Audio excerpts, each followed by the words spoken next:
Welcome back. You're watching Signature Morning on Signature Television. Remember, you can join us on all platforms, Facebook, Twitter, Instagram, to catch up on what the things that we do online. We're live on YouTube right now. Subscribe to it if you can. Hopefully, it would expand to other platforms. Many thanks for joining us. So we are switching gears to talk insurance. And we're talking about the insurance business in Nigeria. So we have an expert to talk to us about it. He's an insurance and risk management expert. His name is Mr. Chijioke Nwafor. Good to have you. Good morning. Good morning to you. Good to see you. Good to see you too. You look well insured. Yes, I am. I am insured. Thank you very much for that. Thanks. Interesting. Thank you. Well, wait, is this how insurance looks? Because if insurance is to be given a person, is this insurance? Well, it depends on what you mean by this is insurance. Well, yeah, you look well insured, really. Well, I think I'm well insured. But then again, do you look? Does insurance look good as it is with the business of insurance in Nigeria? Well, every player in an economy, the size and performance actually is a reflection of the entire economy. Understand? If people are doing well, there are so many factories, so many, insurance will boom. Understand? So, insurance is performing as well as the economy at the same pace at which the economy is moving. One basic component of insurance everywhere is trust. Sure. Do you think that the Nigerian people still trust insurance business in Nigeria? The trust level, I don't think the Nigerian people believe in insurance maybe because of the past experience in the 60s, in the 70s. The early practitioners actually rely so much on those small prints that frustrate policyholders. But in recent times, you can trust insurance with everything you have. You can. The trust is restored fully as at now. What was it in the past, and what happened to the point that people now start thinking they can trust the insurance system, and what has insurance companies done in order to, help with the trust levels? First of all, before now we used to experience these small prints. You see insurance policies, very frustrating to read. By the time you look at it, just push it away. And insurance companies then do hide most of the serious conditions in those small prints. But as insurance develop in this country, we now realize that, okay, this could be the reason why people don't take this in. Let us make this thing more user-friendly, okay? So we discarded those small prints, made it so bold and so, reader-friendly that people can now trust. And apart from the prints also, the ability to pay claims. Insurance companies pay claims heavily. I can assure you that even all the NSAS issue had in Lagos, okay, all those losses, at least majority, all the insured losses during the NSAS were all taken care of by the insurance industry. I'm sure you're hearing that for the first time. I'm hearing that for the first time. But I'm telling you, but actually that was happening. That's for those that are insured. No, definitely. Now you can't reap from where you did not sow. Okay, you must insure before you can actually benefit from it. If you don't have a policy, you can't file a claim whenever you have a loss. Okay, we understand that there are principles of insurance. Definitely. We know of insurable interest, utmost good faith, what's it called, proximate cause, the likes of indemnity, subrogation, and contribution. Thank you. So can you throw more light, even the loss of minimization? So first, insurance is based on those principles. Why do we need insurable interest? Insurable interest is that principle of insurance that ensures that you have a financial interest in the subject matter of insurance. I'll give you a very simple example. It is the only principle that distinguishes insurance from gambling. Okay? We know 140 bedded in Enugu, UNTH those days, 140 bedded hospital ward in Enugu, where you have all those critical illness people being admitted. At least every day or the other day, somebody must die from that ward. Let's assume there's no insurable interest, and I'm an investor. I can come there, insure all the 140 patients there against their life. Okay? So every morning I just wake up and just walk to the 140 bed. I look at the first bed. Okay, the man is still alive. Look at, and then the one that is not there, I'll just go and file a claim. But insurable interest is that principle that restricts me from doing that. This cup does not belong to me. It belongs to Signature TV. I don't have the only interest I have here is to use it to maybe take my tea or take water and still leave it here. If it breaks here, I can only sympathize with you over the damage, but I don't have any pecuniary interest and financial interest with it. So that principle ensures that you can insure only those things that you have financial interest in. That's the job of that particular principle. Then the utmost good faith is that, you know, every commercial contract is based on caveat emptor, buyer beware. Insurance contracts are based on uberema fides, which is utmost good faith. You must tell us the truth about the subject matter of insurance, because I'm coming to insure you, but I don't know anything about it. So I'm expecting you, I'm going to rate you, charge you premium based on information that I receive from you. And it is expected that you give me the true information, failing which the policy, I can repudiate a claim whenever I discover that you lied to me. So to make sure that there is a business of trust, which we raised earlier on, for you to trust me, I should also trust you. It's a two-way thing, okay? And that is why that principle is there. The next one is proximate cause. Proximate cause is that active and efficient cause that sets in motion a train of events that brings about a result without intervention of any force started and working actively from any independent source. What does that mean? The grammar is so heavy, but let me just break it down for you. If you take 5 textbooks and line them up like this and push the very first one, the first one, the second to third, and the fifth one falls. If I'd ask you, why did this the fifth book fall? You would definitely agree that it is the push I gave to the first one. So is that active and efficient cause that brought about this result? Okay. Second scenario. If I said the same books and I pushed the first one, it fell on the second and I stopped it with my hand. The third, the fourth, and the fifth still standing. Then I shook this table and they fall. What was the cause of that fifth one falling? It is a shake on the table, right? Now, we need that principle to tell us when the insurance will pay. What is that active cause that caused the loss? So that we don't pay for a cause that is for a loss that is caused by a remote cause. We only pay for the active cause, the period that is active. You can insure your studio against fire. So the major thing we are covering is fire. So if somebody burgles this place, you don't have a claim because it did not cover burglary. What if it's thunder? Thunder is if you cover. See, in fire you can extend your policy to cover thunder, lightning, explosion, all those natural peril, social peril, peril of chemical nature. You can insure all those ones. But anything that is not covered in the policy will not be paid for. And the principle that helps us to identify that is the proximate cause. Also, you see, in insurance, there are, in contract generally, there are some contracts that must be evidenced in writing. You know, the trust deed and all that. Insurance happens to be one of the contracts that must be evidenced in writing. So, I cannot give you insurance by word of mouth. We must write it down. And that anything that is covered must be written down. Things that are not covered must be written down. Okay, that's one peculiar thing about insurance. Indemnity, being the next principle, is the only thing that will come to buy an insurance. Because at the end of it all, what is there for me? So, indemnity is putting you back in the same pecuniary position that you were before the loss. Okay? If this thing is insured and we break it and it is broken, so put it back, it's indemnity. There are 4 ways you can do that. You can repair, you can replace, you can reinstate, or you can pay cash. These are the 4 ways to do, you can indemnify someone.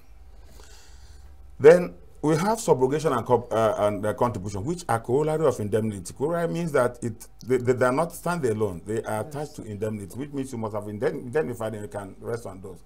If I insure this maybe your camera against damage, and it fell down against all risks, and I paid the claim. The remnant of that camera becomes my property. The insurance Yes, haven't paid you. That subject matter of insurance, the salvage, becomes my property because I've paid you. The principle that enables me to do that is subrogation.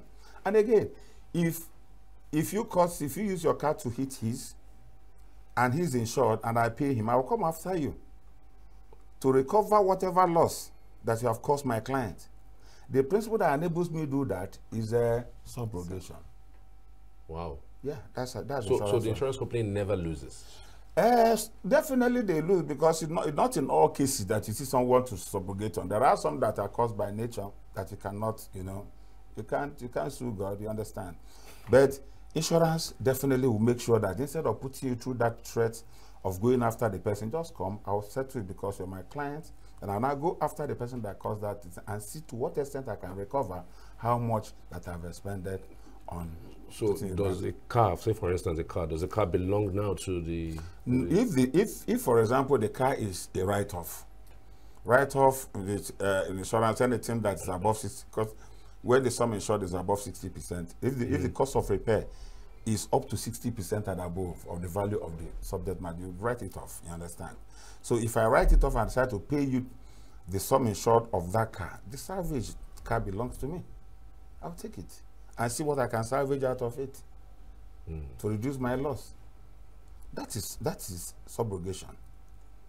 The contribution also is the principle that we use to make sure that you don't benefit more than the sum insured from insurance company. How so? You cannot take one car and insure with 10 companies and expect to go whenever there's a loss, you now go to all those companies and make claims. You can't do that. It is this principle of contribution that we use to guide it, that makes sure that, okay, if there's a loss and we find out that policy is insured with more than one company, we can't, okay, all the 10 companies come, what is your own sum insured? We'll just get it, use a particular formula to calculate it, and make sure we collect from all of them the value of only one car and give to you. Also, there are other things that could give rise to contribution. Signature TV, for example, can have a studio here, another studio in Abuja, another one in Lagos, and maybe the chairman of the company insure all of them together. But because of the manager will have on ground here, the manager here also will insure this place, maybe not knowing that there's been another insurance in force, okay? Whenever there is a loss and we discover that there are two policies covering the same policy, the two policies will come together and indemnify. I think that's the explanation of the 6th principle of insurance. Okay. Wow, interesting. And what of, sorry, before, the loss of minimization? Minimization? See, I don't understand what you mean by minimization in insurance, but what we normally do is that we can prevent risk. Well, by the time we get into discussion on the benefits of insurance, we'll talk of how insurance can help you minimize your loss. The insurance company, does it help to teach those involved how to minimize their losses? Yes, definitely. Is it whenever you take, if you insure this studio, which I'm sure you did, you can, part of my job as either your broker or the underwriter is to make sure that that thing that we're insuring against does not happen. Because it is better, it's a win-win for all of us if at the end of the year you suffer no loss and I pay no claim. So what happens, the money that's been paid to you? What happens to it? You see, that is actually, somehow I lost. You're not losing anything because you having confidence that had something happened, you have been covered. See, this is how insurance works. Insurance is based on the principle of law of large number.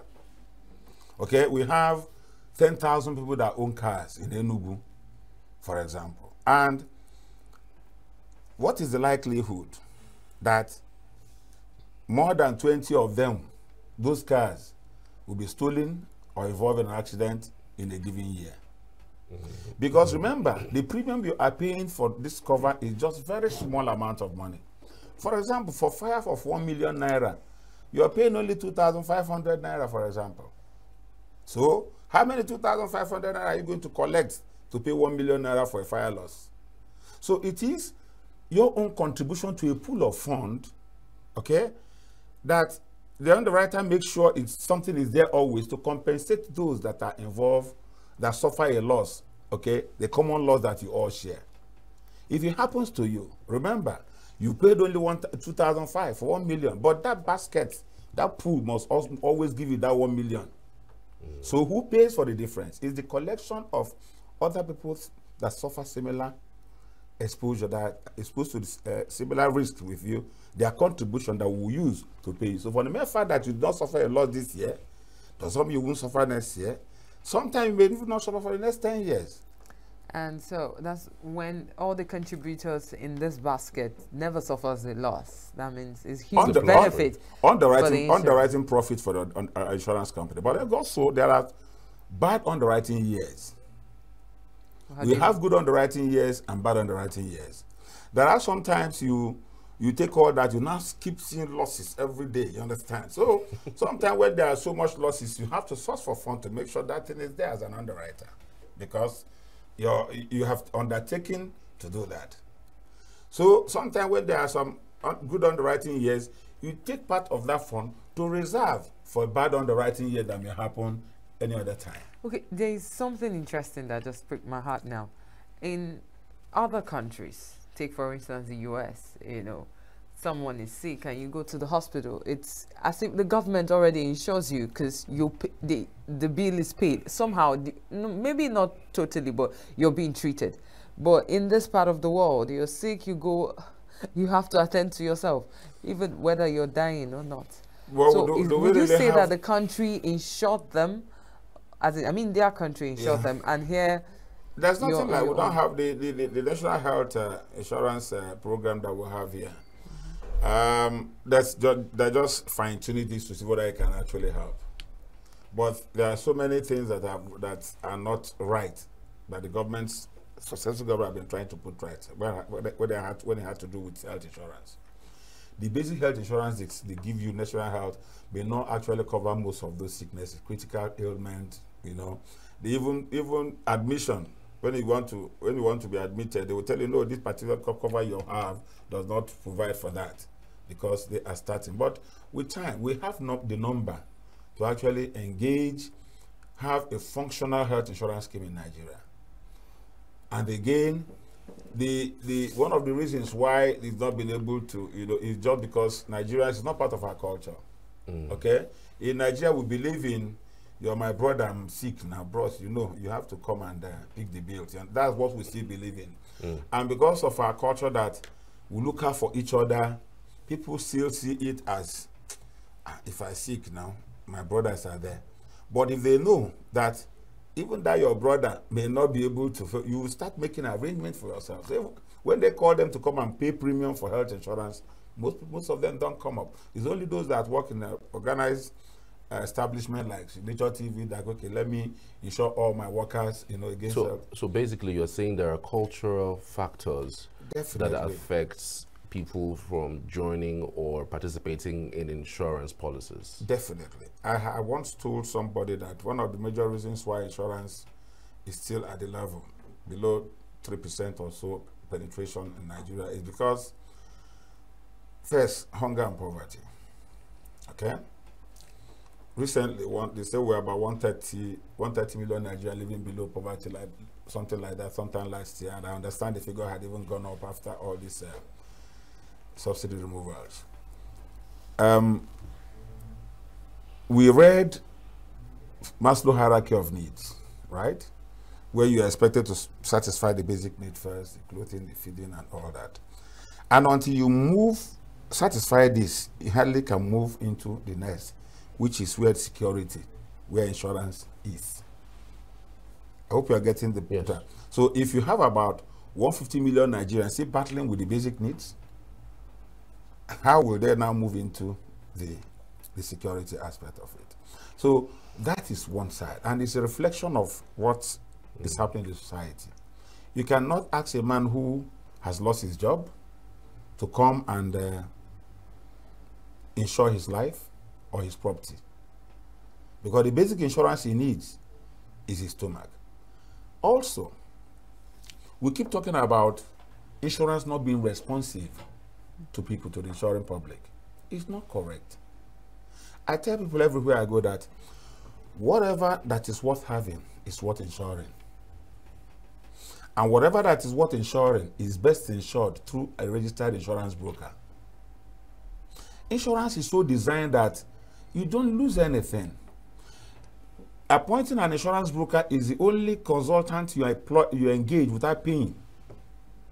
Because whether I use a broker or not, the same premium you are charged is what you are going to pay to an insurance company. So why don't you get a broker who will now take that policy and look through it for you and make sure that all the clauses there satisfy your insurance need. And whenever there is a claim, you don't need to start looking for the insurance company. Just call your broker, boy. The thing don't happen. No. It is the job of the broker, who is a professional, that will now take the fight from here and say, okay, this insurance company, this, you collect the form, you fill it on your behalf, do all the processing for you at no extra charge. I hope you understand. I'm sure maybe you'll be hearing that for the first time. Absolutely. Too. I mean, that is what the knowledge that we're trying to see, to let the insuring public know. This 3% penetration you just mentioned, is it company-wise or individual-wise? General. 3% penetration. It means that from the beginning of these streets to the end, you may not have more than 3 buildings, or in every 100 buildings in Nigeria, you may not have more than 3 buildings that are insured. Wow. That is the 3% penetration. But what is causing this lack of penetration within our communities? Are there factors mitigating against this? And how can the industry solve it? Lack of knowledge, one. Okay? And some of them have already a mindset that insurance is. Somebody even told me that insurance is legalized. So I said, no. Maybe I've been the 419 for over 43 years. Is that what you want to tell me? No, it's not legalized 419. Just because you are not aware. Okay? Insurance is one of the best things that anybody can have. One of the best. It gives you a piece. See, you can imagine. And the lack of information, lack of knowledge that I'm talking about is what we have done. The Council of Nigerian Registered Insurance Brokers started what they call visibility project, where they go out to radio, television, do roadshow, tell people about insurance. The Chartered Insurances of Nigeria are doing the same. The Nigerian Insurance Association are doing the same. The National Insurance Commission, the regulator of the insurance industry, also engage in educating people. And until people hear us like this talk, most of them won't believe. Most people still don't know. They think that this insurance is so expensive. They don't know that as low as 2,500, you can have a 1 million naira cover for your house, covering you against fire for a whole year. Okay, because I wanted to ask a question, but because you said this, I think I've once been approached by an insurance company, and to cover for, it wasn't 2,500, it was like 150,000 a month. For what? For what? I How think, much? To cover for a car, or be a house or something. If you say, I'm talking about a house, not the car. The insurance of a car is, the regulator now had pegged it at 5%, but it was 10%. Of the worth of the car? Of the worth. It's cheaper. If you've lived in the US, you know how much you pay for an insurance cover there. The premium we pay in Nigeria here is far, far cheaper than what is obtainable. And we are doing all this to make sure that we allow people to, insure. Can a country be insured? A country? Yes. The country is the things that are in the country. So that's what I'm saying. Can you be insured? If you pay me the premium, why not? Because there's this joke that makes the round sometimes, that some people are like, we might wake up one day and Nigeria is no longer our country. So is it possible to insure? No, to that extent, no, you cannot. As a matter of fact, what makes up a country is what you have in it. Yes. The shares, the human beings, the cars. What insure all of them will believe that, like if you want to insure your house now, you don't insure the land, because the land is there permanently. Okay, you can only insure the structure and anything happen to it. Okay. Do you think, how much of technology is insurance companies leveraging on to improve? Beautiful. Insurance companies really are trying to keep pace with technology, advancement in the country, in the world, globally. Right now, some companies, just from your handset, you can buy policy. whenever you have a loss, you can just, you know, enter a platform and submit all your documents there, and your claim is treated. Before now, it wasn't like that. Okay, you now have to go and take all those long papers and start filling and stuff. But now, technology is actually almost all insurance companies in Nigeria as of today. All of them have this, you know, this technology facilities they use in making sure that they relate with insuring public better. But the Nigerian in insurance Nigeria, company, yeah, do they have? Yes, they do. They do. Oh, okay.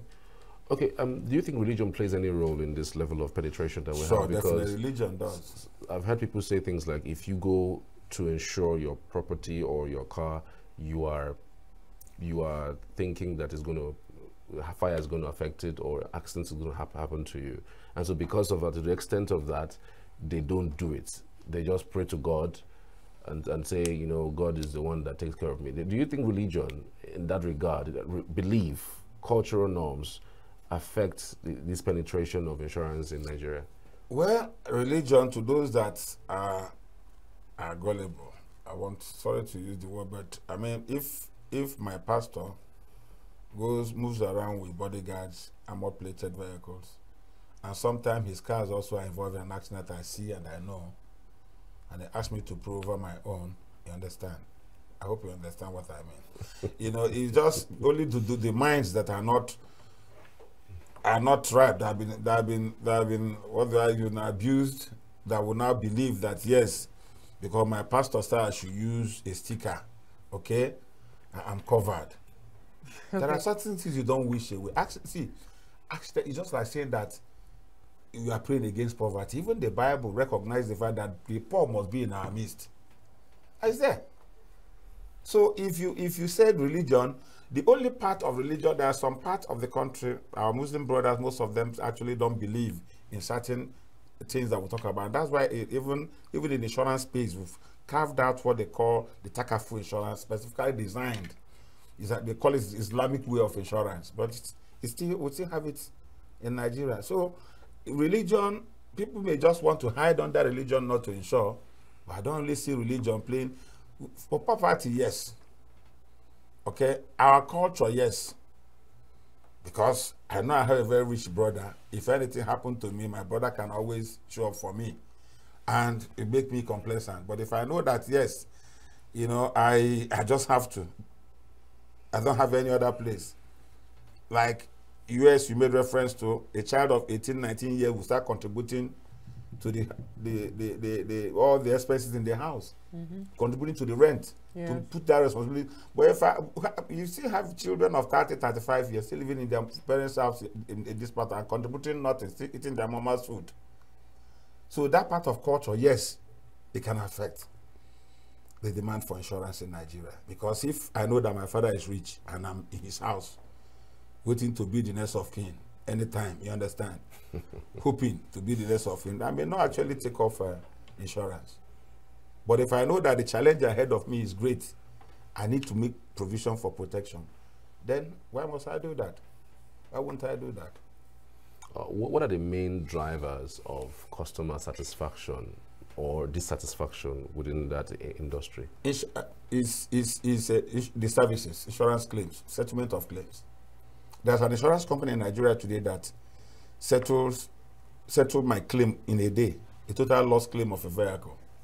In a day? In a day.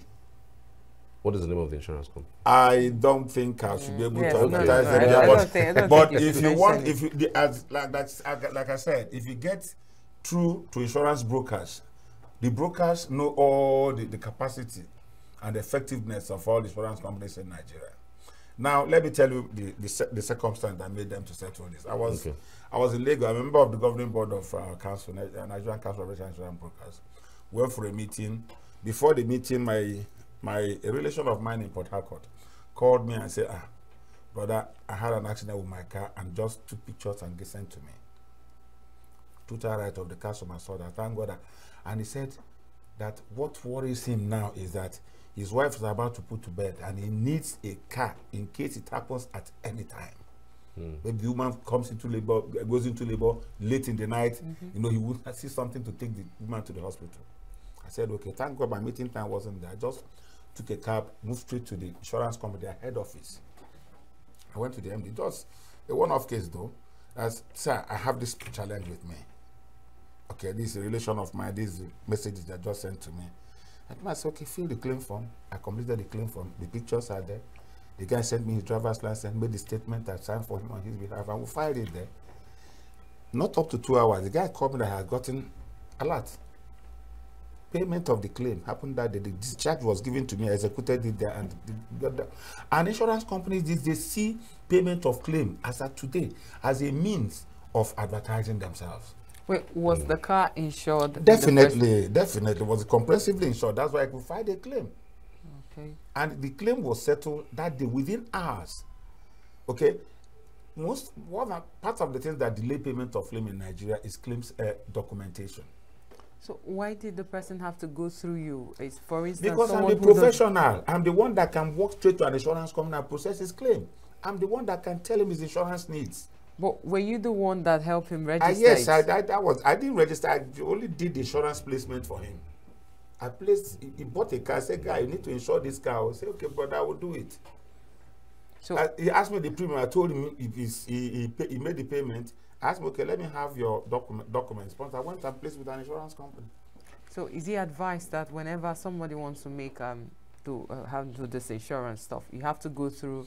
I said it, and let me repeat myself. I said, whatever that is worth having is worth insuring. Yes. And whatever that is worth insuring is best insured through a registered insurance broker. That's a quite interesting point you put out there. These days we see when you go to renew your car papers, there's this other paper that comes that says insurance. How effective are those papers? Well, I wouldn't know, but actually I would prefer people go straight to an insurance company and buy their policies. Rather than going through... because most of the time people have fallen victim of buying papers that are not genuine. So if you have an office where you went to, or a broker that you walk into his office and buy a policy, you cannot always hold them responsible. At that point, you can't hold anybody responsible. The paper they give to you is fake. Is fake. Who will you, if you go back to that same council, who do you hold responsible there? But it's added to the payment of the renewal. If you can tell them, no, let me do my insurance. I also have cars. Whenever I want to renew my policy, I'll get my insurance for you. Yes. It's allowed? Definitely. Sometimes they will ask to get the insurance first. Then you get the insurance first. They will now use it to give you other documents. You just have to hold an office responsible for insurances. Wow. Just hearing that for the first time. So, you can. Oh, so what's the difference between term and permanent life insurance? Term insurance. If you are taking a loan, for example, policy that have a term, maybe you take a term insurance policy for facilities like loan, or there's a target, maybe you borrow some money from somebody on a or mortgage. You now said, okay, you want to take decreasing term insurance now. Let me just use another word for, because term insurance has so many. There's decreasing time, there are other terms. Yes. Decreasing term insurance for loan, for mortgage. So as you repay the mortgage, the value keep coming down. Your sum insured keep coming down in response to your repayment of your mortgage until net of zero. What does that policy do? It means that if after the first payment, maybe you've taken a loan of 100 million and you're supposed to pay 1 million naira every month or every quarter, as the case may be, and you have just paid only 2 installments, leaving an outstanding of 98 million, and the policyholder dies, the insurance company will pay the balance 98 million to make sure your family doesn't lose the house. I hope you understand. It's a single premium policy, which means even if your repayment period is 20 years, you pay premium just once. Okay? And insurance will just take it that, okay, we've taken this person that has collected loan, and as he pays his loan, the value keep coming down. If at the end of the 20 years you survive and you finish paying your loan, policy ceases. Policy is terminated. I hope you understand. Then the whole life assurance I want to insure my life for the benefit of my family, so that if anything happens to me in the long run, my family will have something to leverage on. Insurance will pay them. Okay, so there are so many policies we have in that in life. There are some. Apart from that, there are some they call investment policy also. Because of the long nature of life policy, most insurance companies have devised method in which some after 3 years, after 5 years, they pay you. You know, they divide the sum insured in ratio with the period and with interest and pay you. Then you continue again, something like that, just to make sure that. Okay, there was this case of someone who was working in an oil company, and he had insurance with one of the insurance firms. And when he stopped working there, he went to claim what was supposed to be incurred or something, but they didn't pay him that. What was the reason? I can't just because I don't know the reason why they took. Okay, we're wrapping and the up. type of Because policy. and at some point it was taking time. They were dragging it, you know. And We're wrapping up. Okay. Well, Fine, just to add to the question, we talk about regulations. Okay. Do you think that the regulatory bodies are doing well with looking out for making sure that the insurance companies, you know, go through the rules and regulations? Sure. The regulators are doing wonderfully well. As a matter of fact, if there's any insurance, if you have actually gotten the details of the example you gave me, I would have directed the person maybe go straight to National Insurance Commission, the regulator. They have a full department that attends to report and, you know, by the insurance public that if you have a genuine claim and you are not paying, just report to them. They will summon the insurance company, give reason why they are not paying. Okay. They are very, very effective. What's the name of the insurance company? National Insurance Commission. National Insurance Commission. There are people that regulate all the insurance business in Nigeria. Are they domiciled in Enugu? Or Abuja, they have an office in Enugu here along that road where you have Toscana towards the end. You see the right before you get to that junction. By the right, they have an office in Enugu here. They have. Okay. So if you have any problem, then I mentioned something to you earlier about indemnity, putting you back in the same position you were before the loss. Remember, not every insurance policy is a policy of indemnity. A life policy is not a policy of indemnity. An accident policy is not a policy of indemnity. A policy of indemnity means you are putting you back in the same position you were. A life policy, you cannot replace the life. So it's a benefit policy. So for benefit policy, you can insure with more than 10 insurance companies. You know, you can pay the premium. When the person dies, all the 10 companies will pay. Yeah, I just want to make sure to correct that, so to explain that, so that you don't believe that all insurance policies are subject to that. Okay. So in wrapping up, what's your advice to Nigerians and to every other nation that a bit not upcoming or upfront with insurance? Yeah. Well, I just want to assure Nigerians that insurance works. And I also want to tell them that for them to have good insurance, okay, let them go through a registered insurance broker. They are not paying any extra premium. You can't pay any extra premium to get a broker. It's free. The broker, because whatever earning the broker is built into that premium that you are paying. And even if you don't engage a broker, the insurance company will keep the entire money. So you engage a broker who will read your policy, tell you whether the policies are in order, advise you, you understand, and tell you what to do in terms of loss. And also, whenever there is a loss, you don't need to start running around. Just tell your broker that you have suffered a loss. You take it off from there and process your claim for you. So how does the broker benefit? Right. The broker benefit is inbuilt into the premium that you paid. Oh. Yeah. All right. Thank you so much. Thank you. Mr. Chijioke Nwafor. Thank you very much. For your time. It's been one amazing time with you. Thank you. More than 30 minutes talking about the issue regarding insurance business in Nigeria. Many thanks for your time. Thank you very much. All right, we're back shortly for more on this and more after this. Just stay with us.